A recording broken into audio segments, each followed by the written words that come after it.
To start dropshipping with Spocket, follow these steps. Sign up.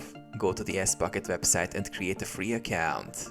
Choose a subscription plan that suits your needs with options for free trials. Connect your store. Integrate Spocket with your e-commerce platform such as Shopify or WooCommerce. Follow the prompts to link your store, enabling Spocket to manage product listings and orders.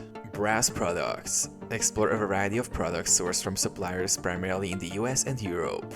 Use filters to search by categories, pricing, shipping options, and product types to find items that fit your niche. Import products. Once you find desirable products, click on Add to Import List.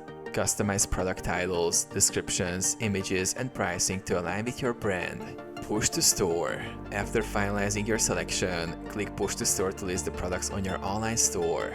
Manage orders. When customers make purchases, Spocket automates the fulfillment process by forwarding order details to suppliers. You will receive tracking information, keeping your customers informed about their orders.